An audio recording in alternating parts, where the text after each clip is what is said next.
দিন নয়, এই গ্রামে চাষাবাদ হয় রাতে। মাঝ রাতে জ্বলে ওঠে বড় বড় এলইডি লাইট। কৃষকেরা কাস্তে নাঙল নিয়ে ছোটে জমিতে, শুরু হয় চাষাবাদ। কিন্তু কেন? ভারতের কোন জায়গায় কৃষকেরা এই অবিশ্বাস্য কাণ্ড ঘটাচ্ছেন? জানতে হলে দেখুন ভিডিওটি শেষ পর্যন্ত। সকাল মানে কৃষকদের কাঁধে নাঙল বা হাতে কাস্তে নিয়ে মাঠে যাওয়ার সময়। যুগ যুগ ধরে আমরা এটাই দেখে আসছি, কিন্তু ভারতের এমন একটি জায়গা আছে যেখানে সূর্য উঠলেই মাঠ ফাঁকা হয়ে যায়, আর সূর্য ডুবলে মাঝরাতে জ্বালানো হয় বড় বড় এলইডি আলো। সেই আলোয় শুরু হয় চাষাবাদ।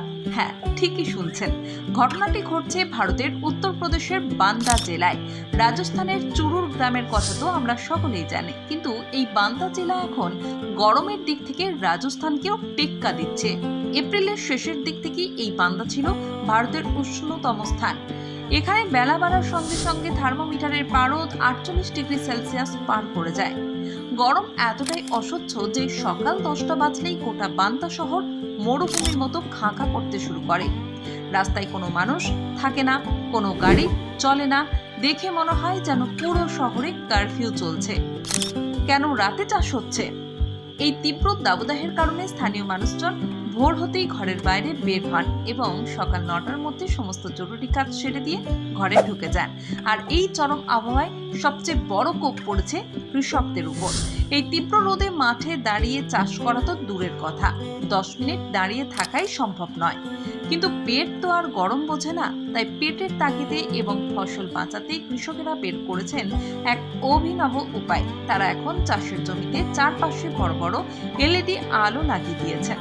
বিকেল গড়িয়ে সন্ধে নামলেই জ্বলে ওঠে সেই আলো, আর তীব্র গরমকে ফাঁকি দিয়ে রাতের শীতল আমেজে কৃষকেরা মেতে ওঠেন চাষের কাজে, যা চিরন্তন কৃষি নিয়মের একেবারে উল্টো ঘটনা। বান্দার এই ঘটনা আমাদের যেমন অবাক করে, তেমনি এক বিরাট বিপ্লবের ঘণ্টাও বাজায়। গ্লোবাল ওয়ার্মিং বা বিশ্ব উষ্ণায়নের ফলে আবহাওয়া কতটা ভয়ানক রূপ নিতে পারে, এটা তার জলজ্যান্ত প্রমাণ। আজ বান্দার কৃষকেরা রাতে চাষ করতে বাধ্য হচ্ছেন, কাল হয়তো আমাদেরও নিজেদের জীবনযাত্রার নিয়ম এভাবেই বদলে ফেলতে হবে। প্রকৃতির এই অদ্ভুত রূপ এবং কৃষকদের এই লড়াই নিয়ে আপনার কি মতামত? কমেন্ট করে অবশ্যই জানান। ভিডিওটি ভালো লাগলে লাইক করুন, বন্ধুদের সঙ্গে শেয়ার করুন এবং এই ধরনের আরও তথ্যবহুল ভিডিওর জন্য আমাদের চ্যানেলটিকে এক্ষুনি সাবস্ক্রাইব করুন। দেখা হচ্ছে পরের ভিডিওতে। ধন্যবাদ।